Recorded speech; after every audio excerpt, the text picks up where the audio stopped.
प्रदेश के आबकारी एवं मद्य निषेध राज्य मंत्री स्वतंत्र प्रभार नितिन अग्रवाल शुक्रवार की दोपहर 12 बजे सर्किट हाउस पहुंचे, जहां आबकारी मंत्री ने मुरादाबाद और बरेली के आबकारी अधिकारियों के साथ समीक्षा बैठक की, जिसमें आबकारी मंत्री ने अधिकारियों को जरूरी निर्देश दिए। इस दौरान पत्रकारों से बातचीत करते हुए आबकारी मंत्री नितिन अग्रवाल ने कहा कि उनका पहला लक्ष्य है कि प्रदेश में कच्ची और जहरीली शराब से कोई मौत ना हो। इसके लिए एनफोर्समेंट प्रक्रिया को और मजबूत किया जा रहा है। इसके जरूरी संसाधनों के लिए मुख्यमंत्री योगी आदित्यनाथ ने सहमति दी है। साथ ही कर्मचारियों की कमी को भी दूर किया जा रहा है। उन्होंने कहा कि आबकारी विभाग से पिछले फाइनेंशियल ईयर में सरकार को करीब 36,000 करोड़ का राजस्व मिला था। इस बार का लक्ष्य 42,500 करोड़ का रखा गया है। इस दौरान उन्होंने पिछली सरकारों पर हमला बोलते हुए कहा कि पहले की सरकारों में कुछ सिंडिकेट बहुत मजबूत थे जो प्रदेश की आबकारी नीति को भी बनवाते थे। इसलिए राजस्व का जो पैसा सरकार को मिलना चाहिए था वो उनकी जेबों में जाता था। लेकिन अब सिंडिकेट और शराब माफियाओं से साठगांठ रखने वाले अधिकारियों पर कार्रवाई की जा रही है। किसी को बख्शा नहीं जाएगा और सभी की जवाबदेही तय होगी। वहीं दूसरे प्रदेशों से लाई जाने वाली तस्करी की शराब को रोकने के लिए सवाल पर उन्होंने कहा कि इसके लिए प्रदेश के बॉर्डर प्रवर्तन दल को मजबूत कर रहे हैं ताकि दूसरे प्रदेशों की शराब यूपी में ना लाई जा सके।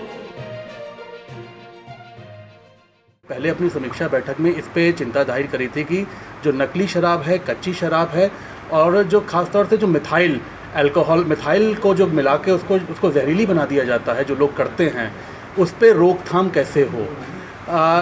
सॉल्यूशन इसका एक बड़ा सॉल्यूशन है कि हम अपनी एनफोर्समेंट टीम को और मजबूत करें, एनफोर्समेंट की प्रक्रिया को और मजबूत करें। उसके लिए जो हमें संसाधन चाहिए, उस संसाधन में के लिए हमने माननीय मुख्यमंत्री जी से बात करी थी, वो हमें संसाधन दिए भी जा रहे हैं, उनकी सहमति मिल भी गई है। मेरा लक्ष्य ये है कि इन घटनाओं पे पूरी तरीके से रोक लगाई जाए प्रदेश में और अपने एनफोर्समेंट को मजबूत करते हुए, जैसे अभी हमारा एनफोर्समेंट का कल ही एक अभियान ख़त्म हुआ है जो पिछले 15 दिन से चल रहा था, इसमें और उसको मजबूत करते हुए, क्योंकि हमें उसमें सिपाहियों की आवश्यकता है, कांस्टेबल्स की आवश्यकता है, उसको भी हम लोग देख रहे हैं। और मैं आपको ये बताना चाहता हूँ कि मेरा फर्स्ट फोकस यही है कि प्रदेश में कच्ची शराब से या जहरीली शराब से कोई मौत ना हो। मुझे मेरी जानकारी में आया था, मैंने पूरे प्रकरण की भी मैंने गहन समीक्षा लखनऊ में करी थी। उसमें जो लोग उसमें दोषी थे वो जेल भी उनको भेजा गया था। हालांकि अब तो जमानत में वो छूटा, लेकिन SIT की जांच अभी चल रही है और उसमें अधिकारी उसमें दोषी थे, उन अधिकारियों के खिलाफ भी कड़ी कार्रवाई की गई है। अभी कुछ ही दिन पहले उन अधिकारियों पे भी मुकदमा कायम करने के लिए मांगा गया है, परमिशन मांगी गई है, जो करीब तैयार है।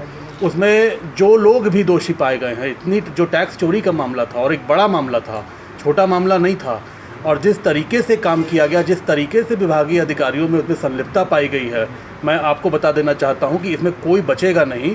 जो लोग भी इसमें शामिल हैं उनके खिलाफ सख्ती से कार्रवाई भी होगी और उन्हें जेल भी भेजा जाएगा। मैं आपको बताऊं, ये एक सिंडिकेट की आपने जो बात करी, बहुत अच्छी बात करी, मैं इस पर ज़रूर बोलना चाहूँगा। आपको याद होगा कि 2007 से 12 की सरकारों में 12 से 17 की, चाहे बसपा की हो चाहे सपा की सरकार हो, कुछ सिंडिकेट बहुत मजबूत थे प्रदेश में, और वही सिंडिकेट पूरे प्रदेश की आबकारी नीति को भी का निर्धारण करते थे, बनवाते थे। और उस वजह से राजस्व का जो पैसा जो प्रदेश को मिलना चाहिए था, वो पैसा कहाँ जाता था ये सबको पता है। लेकिन आपने देखा होगा कि 2017 में जब योगी जी की सरकार आई, उस वक्त हमारे प्रदेश में केवल 14,000 करोड़ का राजस्व हमें मिलता था। आज हम 36,000 करोड़ पे पहुँच गए हैं। तो आप खुद ही समझ सकते हैं कि जो सिंडिकेट की वजह से जो पब्लिक का पैसा था, जो पब्लिक के लिए लगना चाहिए था, वो जिन नेताओं की जेब में जा रहा था या जिस सिंडिकेट की जेब में जा रहा था, उस सिंडिकेट को तोड़ा है। और 80% 90% तक हमें इसमें कामयाबी मिल गई है। 10% की अभी भी कमी है, जिस कमी को हम इस कार्यकाल में पूरी तरीके से तोड़ेंगे।